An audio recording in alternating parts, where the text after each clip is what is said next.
when I go out, I take the selfie stick, I walk around. In that case, with the prince and princess, I'm like, oh, I'm walking around the castle. Let's tell a joke about a prince and a princess Yeah, because nice. I have this. I brought it. I have this Excel sheet that I print with like Right 700 on. jokes that I'm building it every day, and I'm like, oh, I'll tell the prince and princess joke. I haven't talked about that in a long time.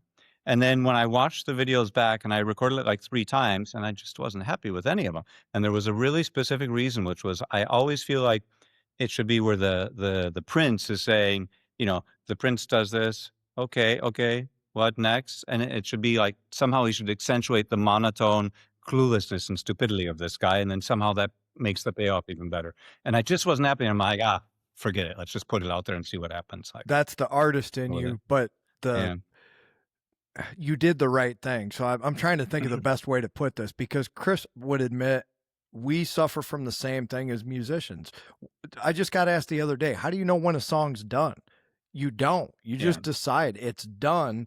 And we, as musicians, to this day, if we recorded something 30 years ago, there's still things you hear that you're like, damn, you I've know? heard that. Yeah. I read a John Lennon interview where he said he would love to go back and re-record almost everything, right? Eddie And Van fix it. Halen, one of the most Yeah. famous solos ever recorded in Absolutely. Eruption. Yeah. He said there's a mistake at the top of it. He said that for years. Nobody can hear it but him, you know? No, I mean, my 9-year-old makes a lot of mistakes on piano. I'm like, Justin, nobody else hears it but you and your piano teacher, and But my maybe me point because I've is, heard the song 100 times. Yeah. you got to Go. put it out. If you don't Mhm. put it out Yeah. there, then the world never sees it. And obviously, the world loves what you're doing because you're just getting more popular all the time. So just keep putting it out there, man. I would have This never I'm not gonna known tell you you were this unhappy is with that.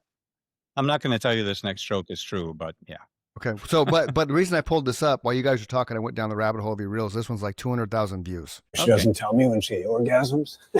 She's so sweet. She said, I don't like to bother you when you're at work. I mean, we've been together 10 years, so yeah. Oh, The, that was great. and I'm bless her. My wife is my muse, so bless her to the moon and back. And a little bit I joke about her not liking my jokes. It's true. She doesn't like half of my jokes, but there's also she's Czech. She speaks excellent English, but yeah, or maybe I'm just not funny to someone who knows me. Yeah. Go ahead, Mike. Go ahead, Mike. No, not everybody has the same sense of humor. Yeah, I guess. You Yeah. know, Chris and I are going to laugh at things that, believe me, 95% of the world is going to look at us and go, you guys are sick fucks. You know? That's why you're laughing at all the jokes. No, I'm just kidding.